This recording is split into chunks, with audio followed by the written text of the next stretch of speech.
Hi guys, and welcome back to another Inktober piece. This time it is a double spread for my book. I love doing these. It just brings up a different set of challenges as far as composing it and everything. So it's nice to have a little bit of variety in working on these Inktober's. But I do have an announcement about the Kickstarter for Nocturne, the art book that I'm making this year. We have reached the goal. It's so exciting how quickly that happened. So thank you everyone who did support that or who's thinking about supporting it. It really does mean a lot to me. If you'd like to check it out, there's a link at the very top of the description below that'll take you to the Kickstarter page where you can check out all of the extra goodies that you can get in different tiers. And this book is also going to be hardcover. I think I'm extra excited about that. It's going to be really fun to have that happen. But anyways, let's go ahead and talk about this painting. So this piece is kind of the start of when I started to lose energy with Inktober. Probably a lot of you know that kind of feeling. I certainly knew it was coming since I've experienced it in the last couple of Inktober's. But it's where you just start to lose that fire to keep working on these big long projects. I started this when I was just not feeling engaged with it, and I was sitting there, I was taking way longer to do basically every single line, and I just realized I just need to stop. I need to end the day, not finish this piece, and get my brain settled and set right so that the next day I would be able to tackle it better with a better mindset.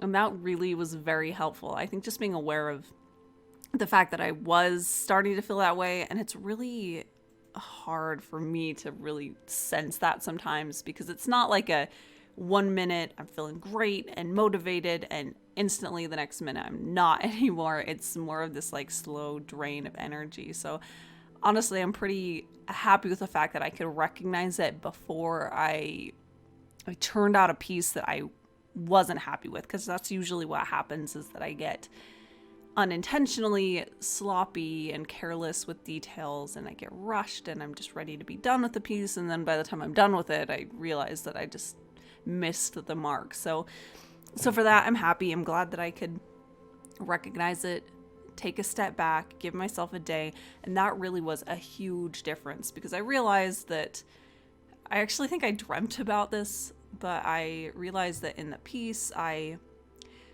had very little information for the background as far as in the inking step, and that's okay, but I realized that it wasn't because of a specific decision. It was because I was getting burnt out, I think, a little bit on thinking about inking, not even just the act of inking, but like, where should I put things? How do I define areas? And that realization that I was not giving the attention to that kind of thing anymore really helped me realize, okay, well, what can I do with the background? Is there something that does need lines? If it doesn't, then what are my plans for it?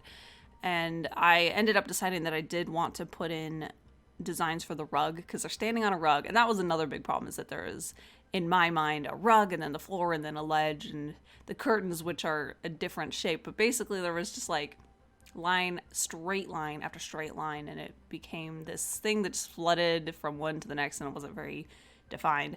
So I went in with a new rug design because I was thinking, oh, I'll just use like textures in the ink for everything, and I'm really happy that I didn't do that, that I gave some more variety to it, but not just that I gave more thought into the areas that would be done with just the texture.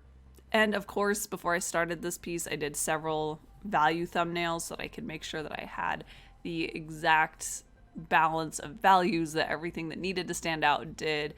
I have been so happy with the fact that so far I haven't really had too many hiccups as far as the balance of values for at least the way that I feel about the pieces. And that happens pretty frequently within my own normal watercolor paintings, so this is definitely eye-opening that it's a technique that I have to incorporate into my watercolor pieces if I want to get better at that, which I do. Anyway, so I decided that I wanted the values for the background to be pretty mid-tone, with the sky being darker so that it would really re-emphasize the night scene that I wanted to set. And then I chose to have the darkest darks on the characters in the very front, so that the dress and the suit, they would be really this dark value. And I decided to give her white hair, that way it was really contrasting right where I want the focal point to be. That, again, I know I talk about this all the time throughout Inktober, but that is a really helpful way to make sure that the eye goes to where you want it to, and that a piece reads correctly. Is if you have a lot of strong contrast, there we go, at the focal point, then it leads the eye to it because it's very exciting visually. And really, I wanted the main focal point to actually be on the man's face, so that space right around it as well. And I'm pretty sure that also when I was designing this out, I made sure that their face lined up on the third mark. So that's where you divide a piece by 3, both horizontally and vertically, and those intersecting points are the perfect place to put focal points. It's visually very satisfying to look at. I think that as far as the overall spread, they're a little bit farther over than right on the third, but I think that individual side, so that one page, it is. So anyways, that's another trick to help place items within a piece to compositionally balance things out. I always like to make sure that I'm thinking about those things, that if I'm not doing it on a third, it's because there's an intention to have a different flow or a different design to it. So this piece and the couple before it, I've really been realizing that I've been doing this kind of bad habit. It's a terrible habit, but when I'm doing mid to darker values, I am really focusing on trying to make sure that it is as clean and up to the edge as possible, and that I'm really just spreading it out with as much care and thought. That way, hopefully it has the highest quality possible, and it has this really good craftsmanship. That's what I've really been trying to focus on this Inktober, is making pieces that overall have the polish that I want. But for some reason, with the lighter values, I've realized I get just really sloppy and I just go in and I rush through it, and I'm not giving it that thought and care and time that the darker values get. And I think really it just comes down to the fact that I think that it just feels like it doesn't make as much of an impact because you can't see it, but really you can see it, but not as much.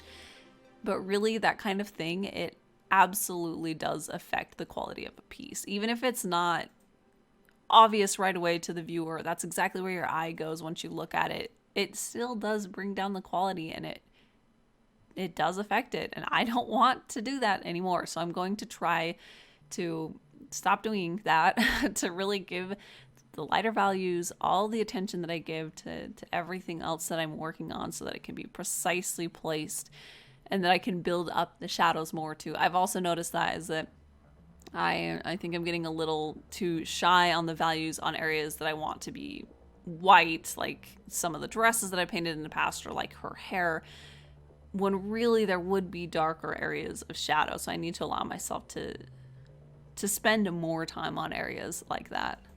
And then I got to go in with my white gel pen. So far, that's still the one that I'm settled on as far as white highlights. I actually don't do it very much in these pieces outside of the little dots. I find that when I'm trying to do like a line or any shape outside of a dot, it tends to just look really messy, and I'm not happy with the quality that happens there.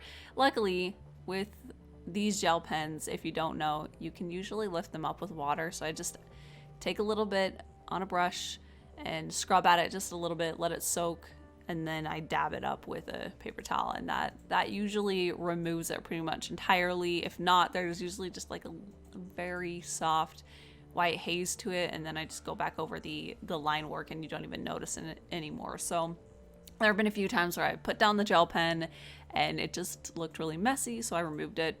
But anyways, so I've settled on mostly just dots to really clean anything up, or little areas on like white sections that I accidentally painted over and it's just a tiny bit and it blends in nicely. But anyways, with the dots, I can just really focus on it and make sure that it's very opaque, and I can go at it till it just looks right, unlike other lines. But anyways, with her dress, I went in and added all of these little sparkles to it, little dots of highlight inside of the darker shape.